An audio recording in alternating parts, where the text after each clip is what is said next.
Vous écoutez Indépendance financière et hypothèque, où l'endettement est à éviter, l'épargne est à l'honneur et où la maison complètement payée remplace la voiture de luxe comme symbole de richesse. Je suis Frédéric Lacharité, courtier hypothécaire à Montréal et au Québec. Je veux vous aider à prendre le contrôle de vos finances, à transformer votre vie. Je vous transmets ma formule pour atteindre l'indépendance financière.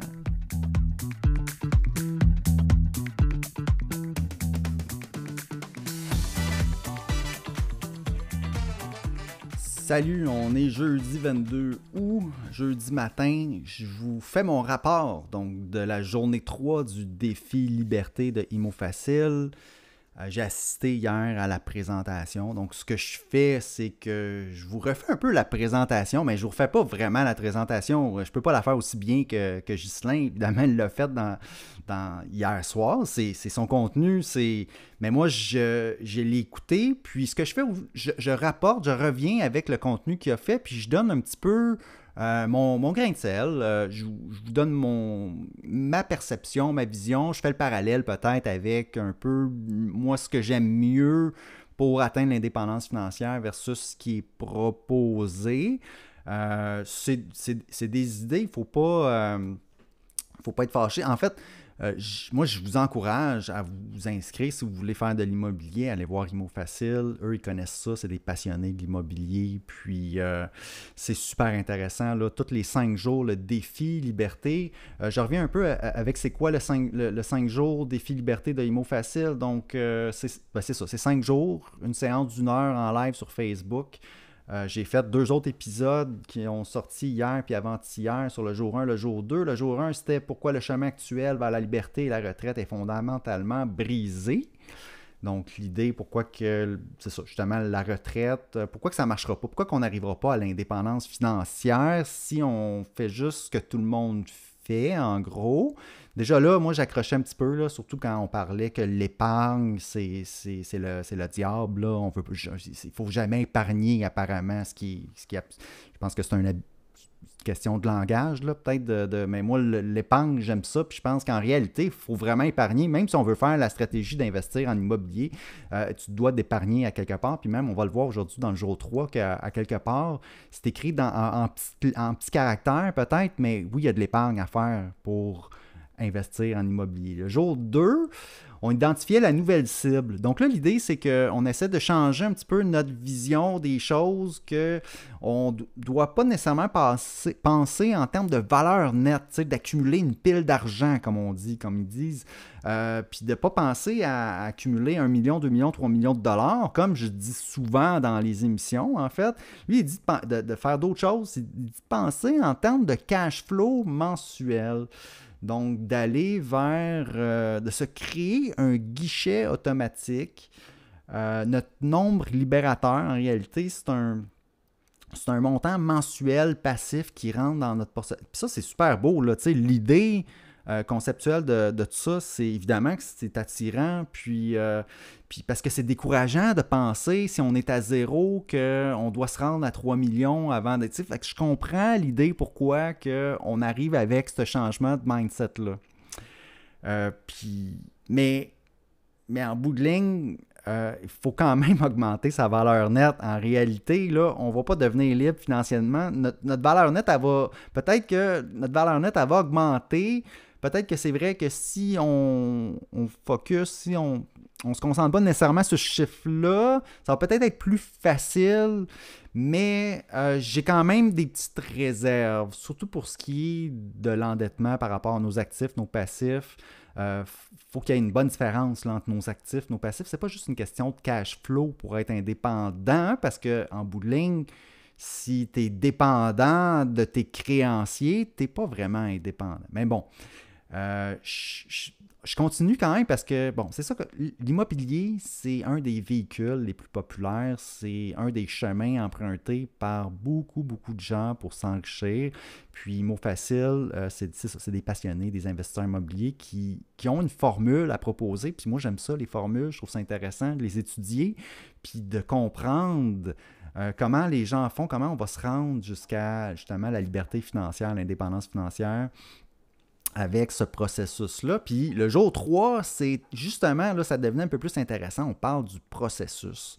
on va plus en détail sur OK, comment on va structurer notre vie autour de l'immobilier pour, puis là, pour arriver à la liberté financière, mais aussi, là, on dit tout de suite, profiter de la vie maintenant et ne pas juste attendre à la retraite. Tu sais, ça, c'est un autre argument pour dire, regardez, là, traditionnellement, on travaille, c'est plate, puis là, tu arrives à la retraite, puis là, peut-être que tu peux avoir le fun, peut-être que tu peux avoir du fun. Mais tu sais, moi, jamais, tu sais, dans mon parcours, c'est certain qu'il faut son train de vie, il faut l'augmenter au fur et à mesure que notre patrimoine augmente. On ne va pas comme, tu sais, on va pas vivre, on va pas manger des ramen toute notre vie pendant 30 ans, puis après ça, changer du tout au tout. Donc, pour moi, c'est quelque chose qui se fait progressivement, on augmente notre train de vie petit à petit.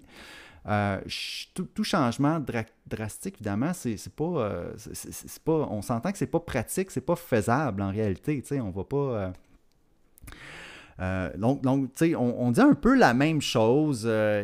Ghislain va arriver et dire oui, il faut profiter de la vie maintenant, pas juste attendre à la retraite. Donc ça, c'est un argument pour justement utiliser son système. Mais en réalité, on n'a pas vraiment de preuve qu'on va vraiment profiter. Puis là, on va voir plus tard justement qu'il faut travailler là, quand même là, dans ce processus-là. C'est pas... Puis une chance, hein, parce que moi, toute recette magique qui est trop belle pour être vraie, j'embarquerai pas, là, tu sais. C'est vendre du rêve, il y a quelque chose qui marche pas. Si c'est trop beau pour être vrai, c'est sûrement que c'est pas vrai. Puis que c'est ça, là. Donc, évidemment que plus tard, là, on encourage les gens justement à changer son mindset en changeant notre mindset, en allant vers OK, on va penser en cash flow mensuel, on va penser à l'immobilier, mais en bout de ligne, oui, il va y avoir du travail à faire. OK, là, je vais y arriver. Donc, mais on plug tout le temps, oui, mais tu vas profiter de la vie quand même, là, tu sais, en cours de route, tu n'auras pas besoin d'attendre à la retraite. Puis oui, ça c'est important. Sinon, c'est décourageant. On va jamais être motivé pour avancer si on ne peut pas arriver à des milestones un peu plus courts qui font en sorte que, OK, on voit qu'on progresse. OK. Puis là, il dit, il faut passer à l'action. Parmi les milliers de personnes qui ont suivi les formations, qui ont fait les coachings, qui ont assisté aux rencontres mensuelles de Imo Facile, là, Ghislain dit, il y en a seulement des centaines qui ont persévéré puis qui ont réussi à atteindre des niveaux de liberté financière, justement, parce que c'est pas tout le monde. C'est quoi la différence? C'est que le succès réside dans l'action. Bien, c'est sûr. C'est sûr. Puis là, il donne un exemple, il raconte une histoire. Il demandait à quelqu'un qui est allé le voir, puis qui dit hey, « Moi, je suis vraiment motivé, je veux investir en immobilier, devenir riche. » Puis là, la question que Ghislain pose à cette personne-là, c'est « OK, parfait, cool. Combien de temps tu vas passer par semaine? Combien de temps tu as pour passer par semaine sur l'immobilier, tu sais, puis t'en aller dans ce qui te passionne comme ça? » La personne répond 1 heure. Donc là, on sent, c'est évident, tu sais, je l'ai dit, c'est évident, c'est pas assez, 1 heure par semaine, ça va pas marcher. Tu peux pas à 1 heure par semaine dire, OK, que ça va changer ta vie. Ben non, ça prend du travail. C'est pas en claquant puis d'avoir la pensée magique que les choses vont changer. Puis avec le défi, à chaque jour, Ghislain demande de passer à l'action, il demande d'aller remplir ses calculateurs, de le poster sur Facebook, puis d'interagir, puis il incite à l'action. Puis ça, évidemment que c'est des bonnes techniques parce que c'est des petits pas. On va commencer par faire des petits pas comme ça, puis en bout de ligne, pour avoir des gros changements, c'est de changer des petites choses, d'incorporer des petites habitudes dans notre vie. Puis ça commence en faisant des petites choses comme ça. De sortir les calculs, de sortir les chiffres, de les mettre dans le calculateur. Fait que tout ça, c'est très bien. Puis évidemment, passer à l'action, je pourrais pas être moins d'accord. Je ne pourrais pas être plus d'accord avec cette idée-là. Il faut passer à l'action, évidemment. C'est évident. OK. Hier, donc, le devoir... il parle du devoir. Est-ce que vous l'avez fait ou pas? Là, il revient un peu sur ce que les gens avaient posté. Puis là, il parle du système. OK, là, aujourd'hui, jour 3, on va parler qu'il y a un système à mettre en place. Puis que Ghislain, lui, aimait ça, les systèmes. C'est un ingénieur, un peu comme moi. Moi, je n'étais pas ingénieur, mais j'étais développeur logiciel. On s'entend, on est dans le TI, on est dans les un type d'emploi un peu, tu sais, moi j'aime ça, là, les fichiers Excel, fait que je le rejoins un peu là-dessus, puis Ghislain, lui, de toute sa carrière, justement, lui aussi, il était là-dedans, lui, ça il prend des systèmes, puis ce qu'il dit aussi, c'est que pour réussir, en bout de ligne, il faut mettre un système en place. Il ne va pas comme ad hoc, là, tu sais, puis créatif tout le long, là. Non, non, il faut que tu te mettes une structure autour de toi pour réussir. Puis c'est de cette structure-là, aujourd'hui, qu'il va parler. Puis là, il donne des exemples, comme de quoi que lui, il a toujours eu, justement, tu sais, des fichiers Excel, état des résultats avec ses investissements, son immobilier, bilan, puis il se faisait le suivi. Puis moi, le parallèle que je fais avec ça, c'est que oui, moi j'ai tout fait, mon budget, le suivi de mes finances dans Quicken, puis c'est un peu l'équivalent, là. Lui, peut-être qu'il utilisait, puis il y a beaucoup de gens qui utilisent des calculateurs Excel pour faire le suivi de leurs finances, pour voir où est-ce qu'on en est, pour structurer notre vie personnelle financière. Encore là, 100% d'accord, quelqu'un qui veut justement bien réussir avec l'argent, à un moment donné, oui, on va se mettre un système en place. On va utiliser des outils, que ce soit un fichier Excel, que ce soit une application de budget, que ce soit un Quicken, système quasiment de comptabilité personnelle complet, qui a des rapports, puis tout plein de sortes de comptes, puis tu peux te faire des budgets par enveloppe, etc. Mais ouais, là, on entre plus dans le détail, comme de quoi que ouais, OK, il faut changer son mindset, faut avoir des rêves, faut rêver grand. Mais là, si on veut que les choses changent, oui, on va devoir mettre le temps, on va devoir travailler un peu. Là, on commence à. Évidemment, pour moi, c'est rassurant là, que Ghislain dise ça parce que, évidemment, on va voir que c'est pas magique la formule. OK? On doit quand même faire ces choses-là. Puis là, il revient avec une histoire, 10 employés qui avaient du temps qui étaient justement qui travaillaient en l'entreprise. Il y avait des employés qui travaillaient dans son équipe. Puis il y a 10 employés qui ont gagné à la loto, chacun 1,2 million de dollars. Puis là, il dit imaginez, il y en a, c'est ça, 10 employés qui ont gagné le lundi matin. Combien vous pensez qu'il y en a qui sont revenus travailler? Seulement un. Puis bon. Ça, c'est une anecdote. Ensuite, là, il parle d'un des employés, justement, qui vivait, lui, chèque de paye à chèque de paye, puis qui n'était pas très budget, ni très structuré, ni très système, fichier Excel, oublie ça. Cet employé-là qui a gagné son 1,2 million en 18 mois, c'était fini. En 18 mois, il n'y en avait plus. Probablement qu'il est retourné travailler après ça, ou je ne sais pas, là, il ne raconte pas le reste de l'histoire. Mais c'est pour faire le point que, justement, quand on n'a pas de système en place, si on ne fait pas le suivi de nos finances, on ne met pas un peu de temps, justement, à y réfléchir à nos finances personnelles, ça va être très difficile de gagner avec l'argent.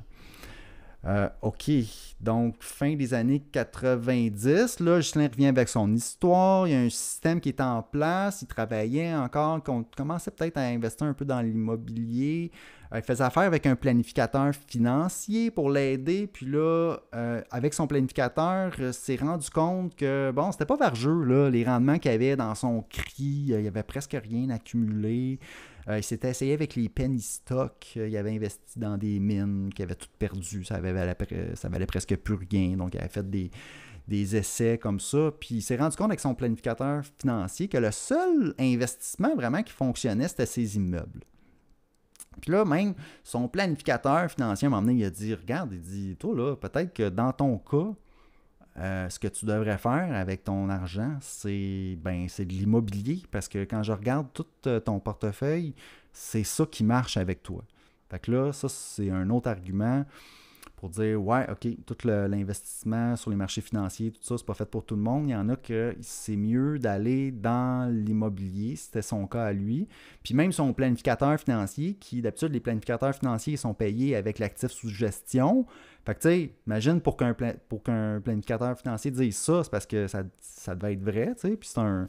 Puis il y en a plein des bons des planificateurs financiers, puis tant mieux si Si on est capable de dire les vraies choses comme ça. Puis en plus, lui, il disait que c'était toujours aujourd'hui son planificateur financier parce que justement, il y a un bon lien de confiance. Puis probablement que c'est une bonne chose pour lui de lui avoir dit ça parce que là, maintenant, Ghislain, il doit avoir plus de plans. En tout cas, je ne sais pas c'est quoi ça.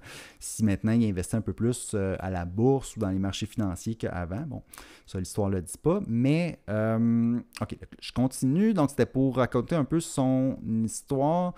Puis là, OK, là, on commence plus dans... là, on va dans l'analyse des types d'investissement. Donc là, Ghislain, à un moment donné, il a fait, OK, moi, je veux analyser les types d'investissement. Tu sais, c'est en lien avec ce que son planificateur financier lui disait. Donc lui, il y a 8 critères, OK? Puis là, il sépare, là, il y en a 4. Il appelle ça la règle du 4 par 4. Dans le fond, il y a 8 critères pour savoir si un type d'investissement, c'est un bon investissement pour lui. Puis là, il arrive avec une quote, une citation de Warren Buffett. Règle numéro 1, ne perdez pas d'argent. Règle numéro 2, n'oubliez pas la règle numéro 1. Donc, oui, Warren Buffett, je ne sais pas s'il a vraiment dit ça, je pense que oui. Puis l'idée, c'est qu'il faut être conservateur dans nos investissements. Donc l'idée, c'est que oui, on veut du rendement, mais on ne veut pas en perdre. Il faut toujours que ça l'augmente, dans le fond, notre patrimoine. Donc ça, c'est pour dire qu'on veut... C'est un des 4 objectifs. Je vais y aller avec les 4 objectifs de l'investissement. Donc, c'est d'avoir justement plus de rendement, plus de contrôle. OK? Ça, c'est de l'immobilier versus les marchés financiers. Là, il donne l'exemple. Avec Apple, on n'a pas de contrôle. Si tu achètes des actions d'Apple, c'est pas toi qui contrôle rien. Si tu achètes un immeuble, tu as plus de contrôle. C'est ton immeuble. Tu peux aller optimiser. Tu peux faire des actions. Tu peux être actif pour justement réduire ton risque. Lui, c'est comme ça qu'il présente. Donc, on est actif, donc on a moins de risques, on a plus de contrôle. C'est important si on veut... donc, lui, c'est un des critères, dans le fond, d'un type d'investissement, c'est est-ce qu'on a du contrôle? OK, donc, est-ce qu'il y a un bon rendement? Est-ce qu'il y a un potentiel de rendement? Ensuite, deuxième critère d'objectif d'investissement, est-ce qu'on a le contrôle? Puis ensuite, est-ce que le risque est faible? Puis ensuite, est-ce qu'on peut diminuer aussi l'impôt, la fiscalité? Donc, ça, c'est les 4 objectifs de l'investissement. On veut augmenter le potentiel, on veut avoir du contrôle, diminuer le risque, puis diminuer l'imposition, donc optimiser fiscalement. Est-ce qu'il y a des possibilités avec ce type d'investissement-là? Ensuite, on y va avec les 4 autres critères qui sont liés au rendement. OK? Dans le fond, le numéro 1, est-ce que donc les 4 rendements d'un actif, les 4 qualités qu'on peut regarder, les 4 façons, dans le fond, d'avoir du rendement avec un actif. Donc, j'y vais. Le numéro 1, c'est l'appréciation de valeur. On l'achète à un prix. Est-ce qu'on peut le revendre plus tard? Est-ce que c'est le marché qui décide? Hein? On contrôle l'actif, mais c'est le marché qui décide que plus tard, ça va valoir plus. On va pouvoir le revendre, puis il va y avoir une plus-value. Ensuite, deuxième rendement d'un actif, c'est le cash flow. Puis ça, c'est important, c'est nécessaire pour notre guichet automatique, pour notre chiffre libérateur, notre cash flow mensuel. Donc, est-ce que cet actif-là génère un revenu à tous les mois? Ensuite, il y a l'effet de levier. Évidemment, effet de levier, super important en immobilier. Moi, j'essaie d'avoir le moins de dettes possible associé à ma valeur nette, mais c'est certain, ce qui permet à l'immobilier de, évidemment, surperformer, ça va être qu'on va utiliser l'effet de levier, mais il faut savoir que plus qu'il y a de dettes associées à ce qu'on investit, plus qu'il y a de risques. Donc, puis moins qu'il y a de cash flow, puis pas si évident. Moi, pas si évident cet aspect-là. Est-ce qu'on peut utiliser l'effet de levier? Donc ça, c'est un des critères. Donc, il en parle comme ça. Il dit que c'est un outil hyper puissant. Utiliser l'argent des autres, utiliser le temps des autres, utiliser les connaissances des autres. Bon, là, on est dans le niveau de l'entreprise, hein, quand on va avoir des employés aussi. On a un effet de levier, dans le fond, quand quelqu'un d'autre travaille, puis la production de cette personne-là, de son temps, nous revient en partie, dans le fond. L'effet de levier. Donc ça, c'est un des 4, rendement d'un actif. Puis l'autre, c'était les rendements par rapport à la fiscalité encore. Donc, tu sais, que ce soit, est-ce que c'est certains véhicules qui ont plus d'avantages fiscaux? On va penser surtout aux gains en capital. Quand c'est de l'immobilier, on va penser à l'amortissement, déduction pour amortissement, on peut reporter l'impôt. Puis c'est un peu différent quand on investit peut-être dans des obligations ou sur les marchés financiers. OK. Donc là, ensuite, il nous explique donc tous ces critères-là, puis il nous montre qu'avec, par exemple, les fonds mutuels, les marchés financiers, on coche seulement 1 ou 2 des 8 cases avec les fonds mutuels. Ensuite, il regarde avec le Bitcoin. Puis là, je ne vais pas dans le détail, là, mais il y avait tout ça montré à l'écran. Avec le Bitcoin aussi, on cochait seulement 2 des cases ou peut-être 3. Puis avec l'immobilier, on coche les 8 cases. Avec l'immobilier, ça répond bien à son système de critères pour évaluer un type d'investissement. Donc, lui, quand il regarde un type d'investissement, c'est ces critères-là. Puis l'immobilier, ça répond à tous les critères. Donc, voilà, c'était pour montrer que l'immobilier, c'est vraiment ça qui est le mieux. Ensuite, ce qu'on a vu à date, donc là, il revient en disant, OK, on ne veut pas atteindre une valeur nette, on ne pense pas en termes de valeur nette, on veut atteindre un nombre libérateur, un guichet automatique, un cash flow mensuel. Le système traditionnel n'est pas conçu pour atteindre nos objectifs. Donc là, il nous présente le système, OK? Puis là, le système, c'est le système des 3 piliers. Donc, les 3 piliers, c'est quoi? C'est 1, on va produire de l'argent. Produire votre argent. OK? Premier pilier, produire votre argent. Ça, dans le fond, c'est notre travail. C'est notre travail, puis c'est notre épargne. OK? Donc le système commence par ça, il est essentiel. C'est le premier pilier. Là. Si tu n'as pas de revenus, si tu n'es pas capable de dégager, puis c'est ça, là, de dégager une épargne, puis de pouvoir investir en immobilier avec, c'est ça, là, s'il va te manquer un des 3 piliers, ton truc va s'effondrer. Là, ça part mal. Donc, là, on arrive finalement au jour 3 en disant, oui, OK, il faut travailler, il faut dégager une épargne, il faut en avoir une pile d'argent, dans le fond, si on veut investir en immobilier. Puis là, je suis content de voir ça. Je suis content que le premier pilier, ça soit produire.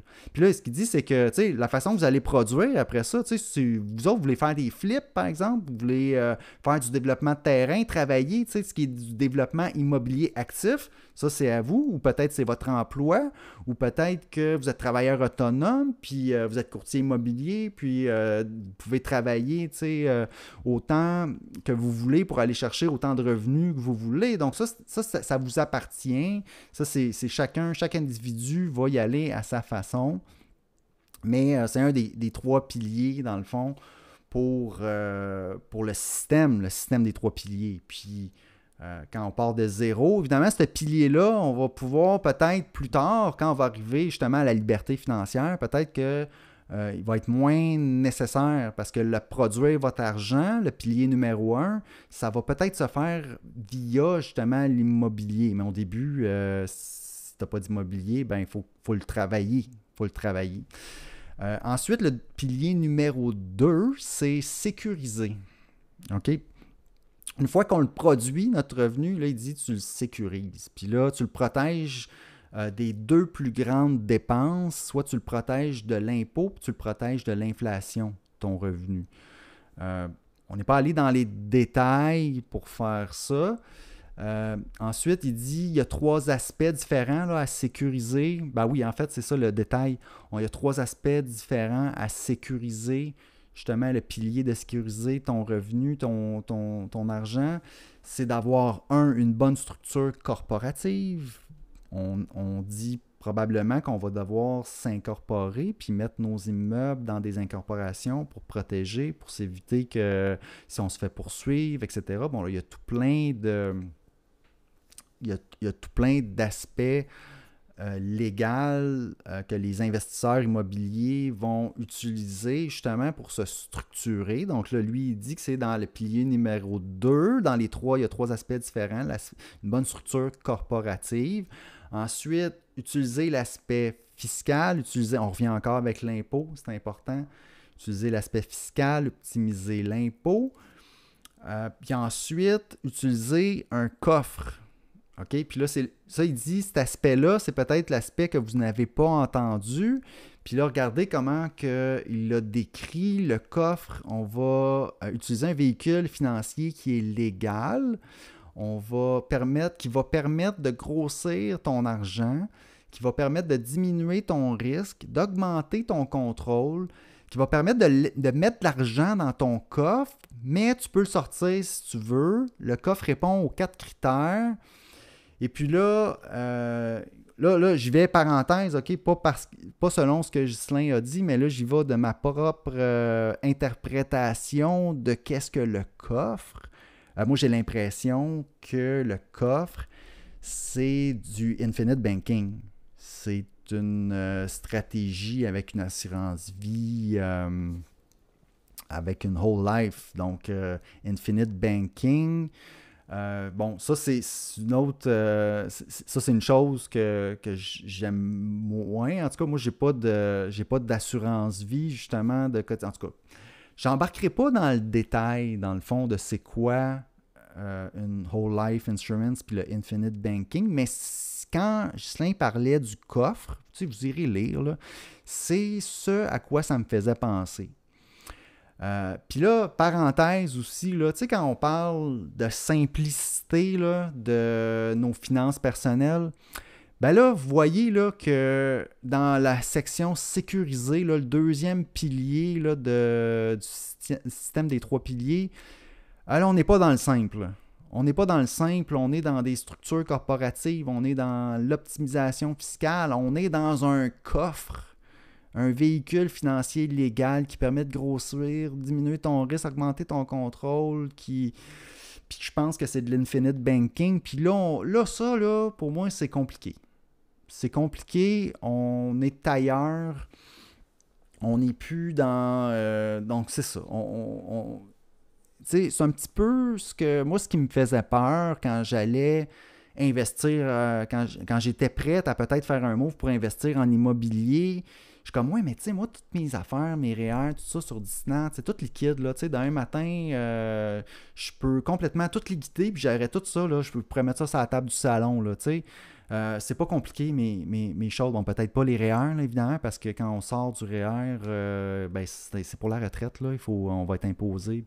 Mais ce que je veux dire, c'est que les marchés financiers, ça a l'avantage que c'est simple, c'est liquide, normalement, à moins que tu sois justement dans des produits financiers compliqués, ou est-ce que tu dois laisser ton argent là pendant... Tu sais, mais...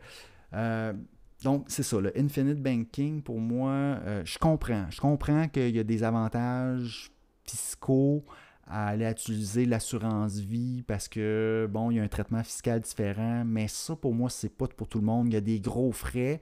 Faire bien attention. Moi, je ferais bien. Moi, ça m'intéresse pas d'aller faire ces choses-là pour mes finances. Je le sais que des polices d'assurance comme ça, les gens qui vendent ça ont des très, très bonnes commissions. Puis ça, ben, ça coûte très cher en bout de ligne. Puis moi, je ne suis pas vendu du tout. Vous pourrez lire les livres là, sur le Infinite Banking. Il y en a qui pensent que c'est très, très bon. Ben, je pourrais me tromper aussi. Là. Peut-être que le coffre, c'est pas du tout ça. Mais moi, à lire entre les lignes, j'ai l'impression que c'est ça. Donc, c'est une stratégie d'Infinite Banking. OK, fait que ça, c'était le pilier numéro 2, sécurisé. Ça a l'air pas mal compliqué, là. Moi, j'aimais le pilier numéro 1, produire votre argent. C'est évident, il faut que tu travailles, tu vas développer tes talents, tu vas être capable de générer des revenus de travail. Oui, éventuellement, c'est ça l'idée d'atteindre l'indépendance financière, c'est que, ouais, il faut que ton patrimoine va travailler pour toi, pour que, justement, toi, tu n'aies plus à... Mais en attendant, quand on part de zéro, oui, il faut travailler. Fait que là, ça, j'étais content de le voir. L'aspect sécurisé, puis de voir autant de complexité, tu sais, en bout de ligne, là, l'impôt, c'est ça, là, les structures corporatives, oui, peut-être, surtout si on est travailleur autonome, peut-être aussi dans l'investissement immobilier, mais tout ça, c'est des frais, hein, chaque incorporation, là, on parle de quelques milliers de dollars par année pour faire les rapports d'impôts, pour la partir, puis c'est des frais supplémentaires. Est-ce que c'est nécessaire? Peut-être pas au début, puis là, éventuellement, plus qu'on a d'immeubles, puis là, on embarque là-dedans, oui, ça devient nécessaire. Donc, c'est bien d'avoir un club immobilier, d'avoir Immo Facile, d'avoir des gens qui le font pour connaître les façons de procéder, d'avoir les contacts avec les bons notaires, peut-être les bons comptables pour nous aider avec tous ces aspects-là. Utiliser le coffre, ça, j'ai eu une grosse surprise là, quand il en a parlé hier soir du coffre. Puis, d'après moi, c'est de l'infinite banking. Puis ça, je ne suis pas vendu à cette idée-là. Pour moi, c'est de l'assurance vie. On ne mélange pas assurance puis placement. Parce que ça devient, c'est pas des très bons rendements. Ça coûte très cher. Puis tu bloques aussi. Puis tu es pris avec ça. Tu ne peux pas te sortir de... Tu sais, tu peux emprunter après ça contre une assurance sur ta vie. Mais ça, il faut que tu la gardes pour toujours. Ça veut dire jusqu'à temps que tu meurs. C'est un peu pour moi, c'est un peu compliqué.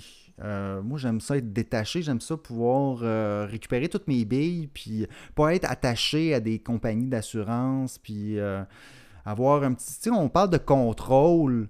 Ça, je trouve que c'est pas du contrôle, là. Moi, je trouve que c'est du... on s'attache là, à des entreprises financières, à des compagnies d'assurance. Moi, j'aime moins ça. OK. Donc, ça, c'était le pilier numéro 2, sécurisé. Puis le pilier numéro 3 du système des 3 piliers, c'est multiplier. OK? Puis là, multiplier, ça va être d'investir en immobilier. Ça va être d'investir en immobilier de façon passive. Puis là, il dit, il y a 2 façons de faire l'immobilier. Tu peux être un immopreneur actif ou passif. Puis là, on va détailler c'est quoi un immopreneur actif. Tu apprends les rouages de l'immobilier, tu achètes les immeubles, les financer, les rénover, le gérer au quotidien. C'est votre principale activité. Donc, tu sais, l'investissement actif.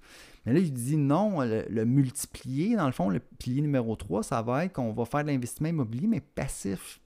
Puis là, évidemment, on est rendu au jour 3. Hein. Il va y avoir jour 4, il va y avoir jour 5. Donc, on n'est pas il reste de l'information qu'on va apprendre. Donc, évidemment que je vais écouter le jour 4 ce soir pour en savoir plus, puis vous revenir avec ce qu'il y en est de ça.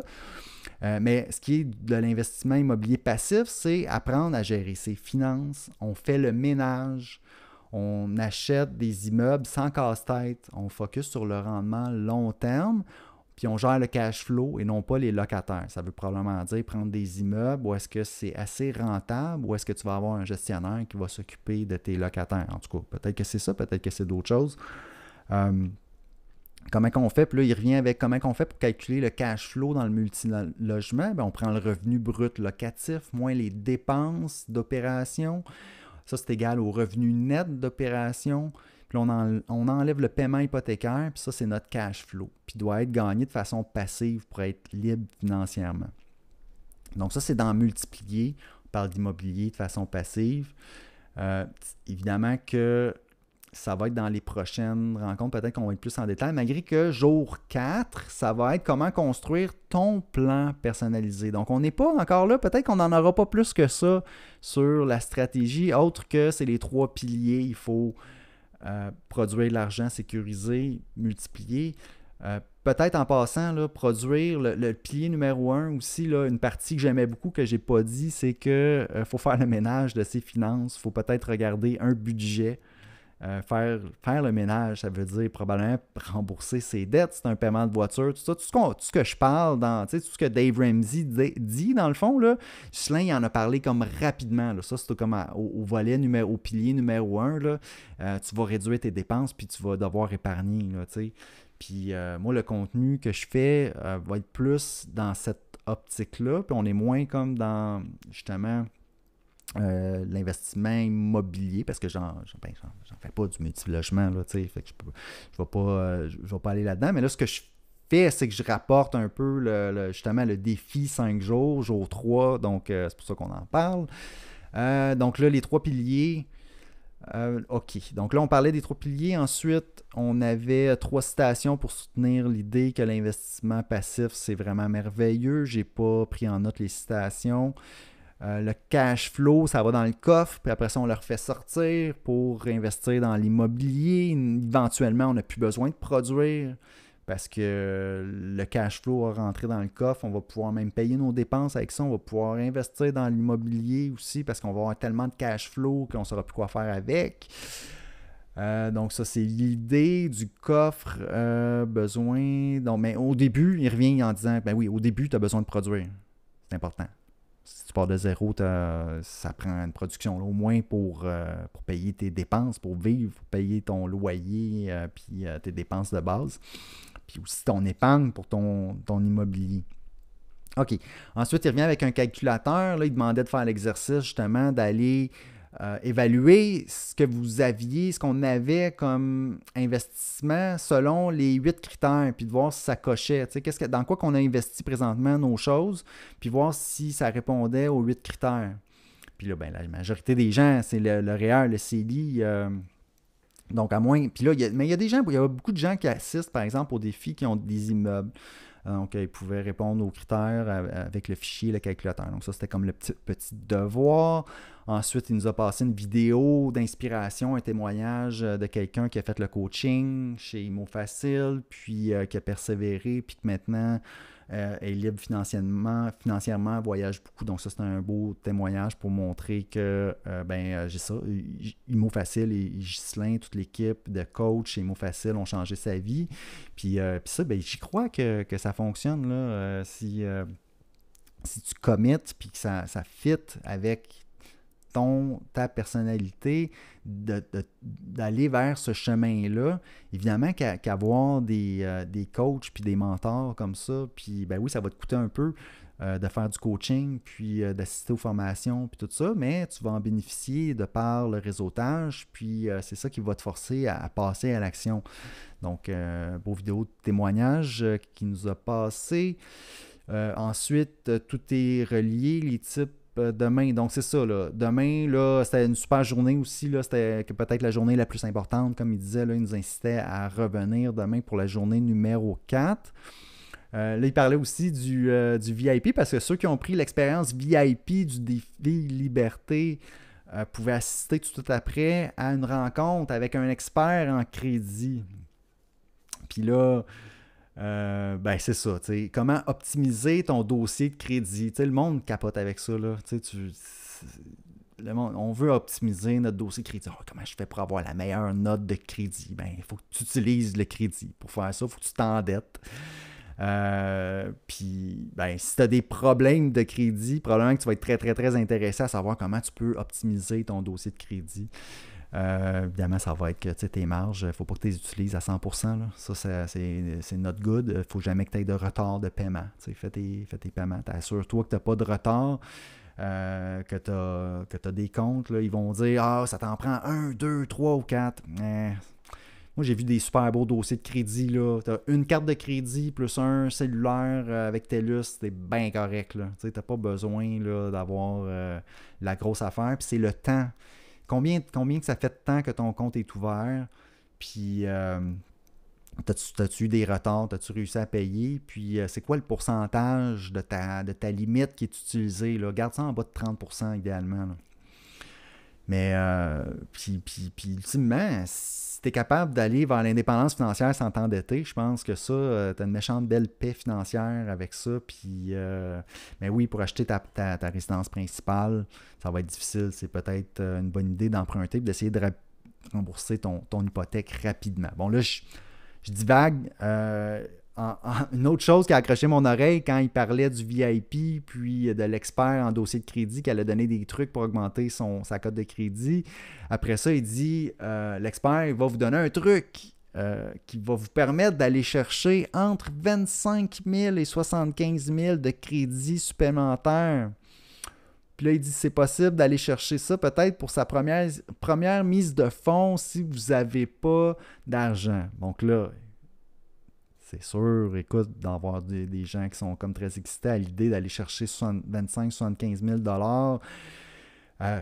Moi, je vous dirais que si vous avez accumulé zéro là, dans votre vie puis que vous n'avez jamais rien épargné puis que votre valeur nette, c'est zéro, votre valeur nette est négative, Ben, premièrement, je pense que ça va être difficile là, de l'avoir, la fameuse marge de 25 à 75 000, parce que quand même, il dit que c'est un truc pour aller chercher ce crédit-là, mais que ça prend un bon dossier de crédit, là. Mais s'il vous plaît, allez pas emprunter 25 000 à 75 000 si vous n'avez jamais rien épargné pour acheter une propriété, puis acheter une propriété avec 100% de financement. C'est une recette pour le désastre, là, si vous n'avez jamais travaillé votre muscle d'épargne, puis que là, vous allez comme acheter une propriété à revenu, hey, non, faites le pilier numéro 1, s'il vous plaît, là. Le ménage, l'épargne, on rembourse les dettes, on claire toutes les dépenses inutiles. Tu sais, ça d'ailleurs, dans le VIP, cette semaine, l'expérience VIP, il y avait une séance où est-ce qu'il donnait plein de trucs pour réduire nos dépenses. Tu sais, c'est pas... il n'en parle pas beaucoup. Tu sais, on met l'emphase dans le défi 5 jours sur « Ouais, on va être libre financièrement, on va investir dans l'immobilier, ça va être merveilleux, on va pouvoir profiter de la vie maintenant et non plus tard. On n'a pas besoin de penser à accumuler une pile d'argent. » Mais reste que la base est là. Puis ça, moi, ça me rassure. Là, que regarde, il faut que tu fasses le ménage de tes finances. Là. C'est bien beau tout ça, là, mais si on ne travaille pas, si on ne génère pas une valeur, si on ne génère pas un revenu, puis que ce revenu-là, c'est plus grand que nos dépenses, ça va être difficile. Puis pour moi, la solution ici proposée, hyper dangereux, d'aller chercher une marge de 25 000 pour sa première mise de fonds, quand on n'a jamais rien épargné. Comment tu vas gérer ton immeuble? Tu n'as jamais été capable de générer, de mettre de côté de l'argent, puis là, tu vas aller investir. En tout cas, ça part mal. Ça part mal parce que tout ce que tu empruntes, il faut le rembourser à un moment donné. C'est pas vrai qu'il y a de l'intérêt qui vient de ça, puis l'intérêt, il peut varier. On l'a vu, les taux d'intérêt, ils peuvent augmenter. Ils peuvent augmenter rapidement, ils peuvent augmenter plus qu'on pense. Il y a un risque. Puis si le créditeur, à un moment donné, ton profil, il trouve que pas mal risqué ici, là, beaucoup de dettes, pas beaucoup d'actifs. Puis on voit qu'il n'a pas rempli cette condition-là du prêt. OK, parfait, on rappelle le prêt. Puis là, ben, ça explose. C'est comme, je sais pas, c'est ça. Les investisseurs qui vont avec la dette, puis tu peux aller super loin avec ça. Là. Tu peux te rendre à... Puis tu en entends dans les journaux là, des gens, justement, qu'à un moment donné, ça marche pas. Là. Ça s'effondre. Là. Tu te fais un château de cartes là, avec ton parc immobilier. Là. C'est un parc immobilier en château de cartes. Je sais pas. Je commencerai pas comme ça. De toute façon, la paix, t'imagines le stress, les créditeurs t'appellent, tout ça. Tu veux pas ça. Moi, je veux... Puis tu veux pas être celui qui doit de l'argent à tout le monde aussi, là. Je sais pas, là, est-ce que vous autres, vous voulez ça? Moi, personnellement, j'ai comme... je voudrais jamais, là, que quelqu'un me demande de récupérer son argent puis que je puisse pas. Je sais pas vous autres, là, mais je me sentirais tellement poche, là. Si j'avais emprunté de l'argent puis là, que je suis pas tout à fait à l'aise, j'aimerais ça que tu me le redonnes, puis que je l'aurais pas, je l'ai pas l'argent, j'ai pas les moyens de te rembourser. Hey non, moi je suis comme... Moi, déjà, c'est ça. Je prête de l'argent à quelqu'un, si j'y demande qu'il me le rembourse, puis qu'il peut pas me le rembourser, mettons que ma perception de la valeur de cette personne-là, je sais pas, là, c'est tout dans l'intégrité, puis dans... Je sais pas. Moi, je suis pas à l'aise avec ça. OK. Fait que j'arrête là. C'était la journée numéro 3. On va faire la journée numéro 4 demain. Puis on verra comment ça se passe. Et puis, je vous souhaite donc une bonne journée. Bon cheminement vers l'indépendance financière. Salut!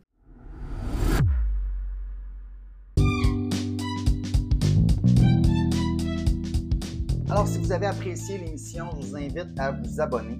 J'ai aussi une page Facebook à laquelle vous pouvez vous abonner. Ça s'appelle Frédéric Lacherté, courtier hypothécaire. Vous verrez passer mes publications hypothécaires quotidiennement. Si vous avez des questions ensuite d'hypothèque pour moi, achat, renouvellement, refinancement, n'hésitez pas à communiquer avec moi en prenant un rendez-vous. L'adresse parleravecfred.com. C'est un site, ça va vous mener directement sur mon calendrier. Vous pouvez choisir la date, l'heure, choisir le moment qui vous convient pour prendre rendez-vous. Ensuite, par courriel, à hypothèque au pluriel, donc hypothèque avec un S, à commercial frédériclacharité.com. Téléphone 514-243-8994. Toutes ces infos-là sont disponibles dans les notes de l'émission. Puis ça me fera plaisir de parler d'indépendance financière et d'hypothèque avec vous.